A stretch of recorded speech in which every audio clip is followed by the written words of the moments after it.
You're going to be starting a lot of wide receivers in fantasy football this year. I mean, most leagues, you have 2 wide receivers, and then usually you have a 3rd wide receiver spot, sometimes even 2 flexes, right? And a lot of times if you're in a full PPR league, you bump up the wide receivers because they're going to be getting a lot of receptions, right? Getting those full PPR points for you. Smash the like and subscribe button. 6 wide receivers poised to break out and smash your expectations in fantasy football 2025. These 6 names will win you your league. These 6 names are too undervalued on draft boards. Grab them before the mainstream media bumps them up. Let's win your league. Name number 1 is going to be an easy one. Now, usually when we're doing breakout videos, I'm hunting down the ADP, and there's a lot of wide receivers coming up that are lower on the rankings. But the good part of this is I'm talking about guys that are set up to, they're going to crush expectations. They're going to have amazing years. And one of these guys is already pretty highly ranked. You have A.J. Brown. Now, A.J. Brown's current redraft ADP is around 16. So people are already aware of this. Let me tell you something. I think A.J. Brown could outperform Drake London, BTJ, Nico Collins, Amon-Ra St. Brown, and Malik Neighbors. The top 4 guys, if they're healthy, they're probably going to outperform. But A.J. Brown could easily be wide receiver 5 this season. And currently, he's getting drafted. He's getting drafted behind all those guys. Wide receiver like 10, 11. A.J. Brown, the Eagles, harder schedule this season. More passing volume. With more passing volume, A.J. Brown had a 33% target share in 2024. And guess what? That's an average for A.J. Brown. A.J. Brown throughout his career has hovered around that number. Take a look at Flock Fantasy, the stats we have provided here thanks to the GOAT Mason Dodd. Check it out. Free tool. Looking at his career totals, target share. Take a look. Where is it? Oh my God, I don't see it. Either way, trust me, 16.6 PPR points per game, 17 PPR points per game, 17.6 PPR. This guy has been elite. Oh, there it is. 34.4 in 2024, 30% the prior year, 29% the prior year. So we know he's going to be at least at 30% target share this season. He's been that every single season with Philadelphia. Harder schedule, more passing. Who's going to benefit? Who's going to benefit? Now, is health a concern? Maybe he missed some time in 2024. Obviously, he was banged up with the Titans most of those years. But he did have 2 healthy seasons the prior 2 seasons with Philly. He's the true alpha wide receiver. You have Jalen Hurts and A.J. Brown, another year of chemistry. These guys like each other, and they're working hard. I think A.J. Brown could be a top 5 finisher. I'm grabbing him in the second round. Happily in the second round, and then catching up more RBs later. Name number 2, we're going down the ADP a little bit. Not too much. You got Jackson Smith and Jigba. Current ESPN ADP of 30-ish, 34 to be exact when I'm recording this video. I think JSN is actually fairly priced in ADP, but this is somebody that I think could smash the current expectations. DK Metcalf, gone. Tyler Lockett, gone. Noah Fant, gone. Guess what? That's 50% target share. That's vacated. Now, you do have Cooper Kupp coming in. And Cooper Kupp, let's say best case scenario, Cooper Kupp's not a bum, not washed, not injured, okay? Cooper Kupp has a 25% target share. There's still 25% of the target share going around. Elijah Arroyo, AJ Barner. AJ Barner was already there, factored in. Elijah Arroyo, maybe he gets 10%. JSN already had a 24% target share last year. If this guy gets up to 30% target share and maintains or improves, because from year 1 to year 2, the breakout was real, 8 points per game to 15 points per game, yards per hour on 1.3 to 1.88. JSN, if he improves again, and 30% target share with the volume, like there's not really anyone else to pass to besides Kupp.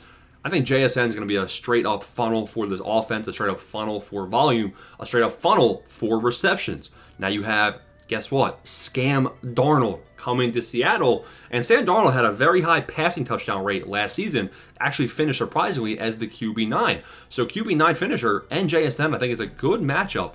Sam Darnold's not afraid to air it out either. So JSN, not a bad option here. You got number 3, I have Mike Evans. Now, Mike Evans has an ADP of 46. The reason I like Mike Evans is this guy drinks from the fountain of youth. This guy, quite simply, is ageless. Now, this is probably going to be his final season with the Tampa Bay Buccaneers, which is a sad realization. Now, when you think about, does Mike Evans project out as somebody to get volume? Yes. Who is Baker Mayfield? Oh, who's Baker Mayfield? Who is Mike Evans' quarterback? It's Baker Mayfield. Baker Mayfield, he's getting drafted currently as the QB6, QB7 off of draft boards. He had a very high touchdown rate last year, and the situation is still just as good, if not better. Chris Godwin, injury concern coming into the season? Maybe. I actually have Chris Godwin on this list as well, though. So Chris Godwin has an ADP of 73, Mike Evans at 46. I get that they invest heavily in Igbuka, But even if Egbuka has a Jalen McMillan type season for his rookie year last year, where McMillan had 8 touchdowns, I think there could be 3 wide receiver sets. I think maybe Godwin misses a couple weeks. I don't care. Let's talk about Mike Evans first. Mike Evans first. I mean, look at it. Wide receiver 11, wide receiver 9, wide receiver 12. The worst I've ever seen is wide receiver 12 from his finish, and he's currently getting drafted as wide receiver 18. Besides age, there's not really a concern to be had here. I get he misses about 2 or 3 games on average. I'm still taking the wide receiver 10 finish from Mike Evans. That's a pretty solid 4, right? So the 4 is very nice for Mike Evans. Talking about Godwin. Chris Godwin, people are sleeping on the fact that this guy was wide receiver 2. Wide receiver 2 in points per game in the games he was healthy in 2024. 19.7 points per game. Almost 1 touchdown every single game. 27% target share. 83 yards per game. He was very, very good, very effective. One of the best rates of his career since 2019. So if he's healthy, and guess what? What I like to see, everyone's overreacting that, oh, Godwin might miss time. They knew Godwin was injured, and they still gave him a nice, I think it's 2 or 3 year extension. I think it's 3 year. They paid him a bag, so they can't be that worried about it. Godwin will be just fine. Godwin will be back. And Godwin's going to be replacing Mike Evans in the long term. So Godwin's going to be a stable piece of this offense. Now, we got 2 more names. One of them is Rashad Bateman.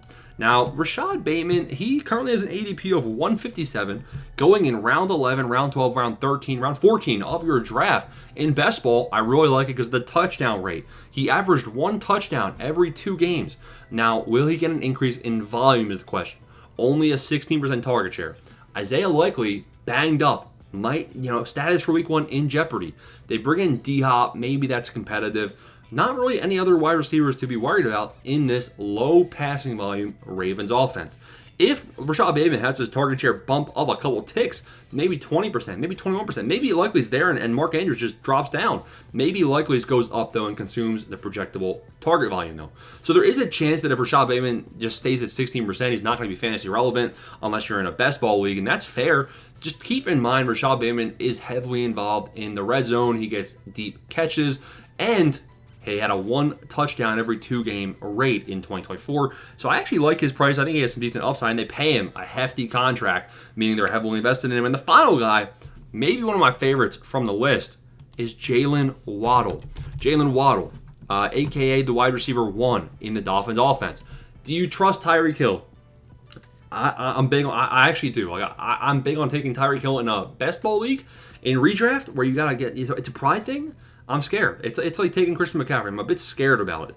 Now, Jalen Waddle is kind of scary too. I mean, 15 games played, 14 games played. There's concerns. There's also concerns about the quarterback. Because if I had to bet, if you told me, listen, you could bet your life savings Tua's going to miss 1 game this year. Or you know what? Tua's going to miss 3 games this year. 3 or more. I'm taking the bet, man. Like, I will do that every day if it's 50-50 odds.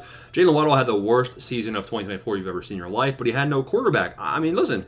If I'm running around, I wouldn't want to try. I wouldn't want to try either if I had, my sister throw me passes.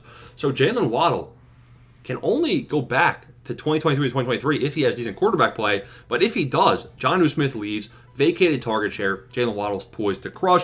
ADP of 57 right now. Great value right there in the middle round. I think he could be the wide receiver 1 on this team, even if Tyreek is healthy. Smash the like button, smash the subscribe button. Take these guys. They're poised to break expectations. Shatter expectations and win your league. Thanks for watching.